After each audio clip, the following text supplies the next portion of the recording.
I didn't go to my wife's office party looking for proof of anything. I told myself that from the start. I wasn't suspicious. Not really. I just felt out of place lately. Like my presence in her life had become optional. I'm Rowan Hale. I'm 43. I've been married to my wife, Eliza, for 11 years. She works in corporate marketing for a mid-sized firm in London. I work logistics consulting, mostly remote, steady income, predictable hours. On paper, we made sense. Quiet man. Ambitious woman. Balance. That's what she used to call it. The party invite came as an afterthought.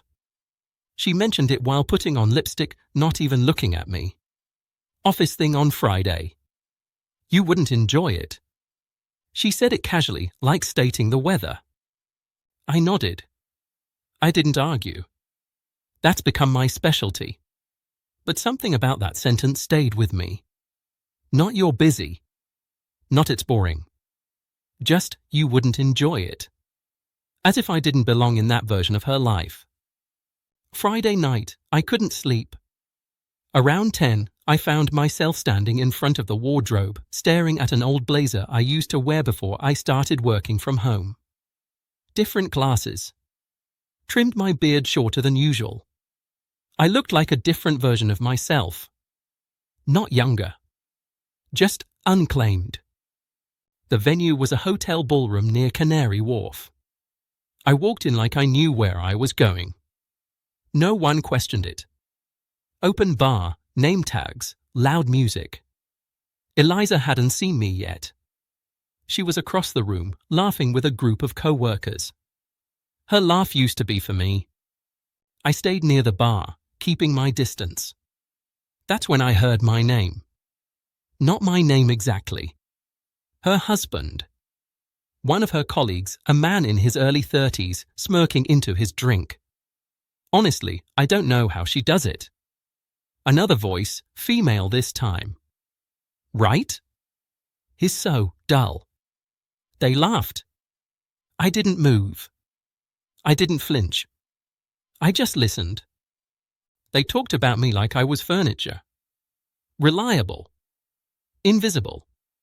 He pays the bills, though someone said. That's his charm. More laughter. Then Eliza spoke. I recognized her voice instantly. Calm. Amused. He's not a bad guy, she said. Just not exactly inspiring. She paused. I've outgrown him. That sentence landed harder than any confession could have. Outgrown. Like I was a phase. A starter life. Someone joked about her spending a lot of time with a man from finance. A name I didn't know. She didn't deny it. She smiled. Took a sip of her drink. Someone asked if she felt guilty. She shrugged. Marriage isn't a prison, she said. You don't owe passion to someone who stopped evolving. I stood there, anonymous, holding a glass I hadn't touched. In that moment, cheating almost felt secondary. I could have forgiven desire. I could have worked through temptation. But contempt? That's different. Contempt means you've already left. I realized then that the affair, if it existed, was just a symptom. The real betrayal was how she saw me. Or didn't. I left before she noticed me. Walked out into the cold without drama, without confrontation. On the train home, I replayed the night like surveillance footage. Every dismissed joke. Every time she corrected me in public. Every time she stopped asking my opinion. I hadn't been blindsided.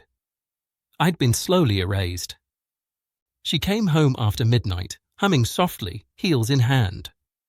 She froze when she saw me sitting at the kitchen table. Same clothes. Same calm expression. You're up late, she said. I nodded. How was the party? I asked. She hesitated. Just a second. Fine. Boring. I didn't call her out. I didn't mention the finance guy. I didn't tell her I'd heard her say she outgrew me. I just said, I think we should talk tomorrow. The next morning, I cancelled nothing.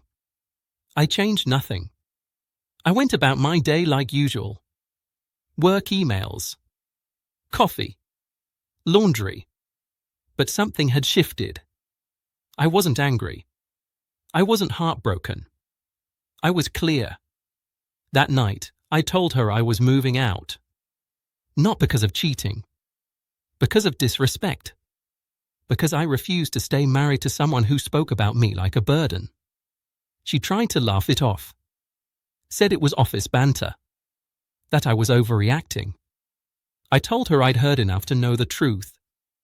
Not about another man. About myself. She cried then. Said she never meant it. That she was just venting. I listened. I didn't interrupt. When she finished, I said, "You don't talk like that about someone you still love." I packed a bag. Same calm movements. Same quiet resolve. I stayed with a colleague for a week, then found a short-term flat. People think betrayal is about sex. It's not. Sex is impulsive. What hurts is being reduced. Being discussed like an obstacle. Like an outdated version of someone's life. I didn't leave because she might have cheated. I left because she already had. With her words. With her contempt. With the way she erased my value in a room full of strangers. I don't hate her. I don't even resent her. I just finally saw myself the way she did and realized I deserved better than that reflection. Silence, I learned, isn't always absence. Sometimes it's clarity.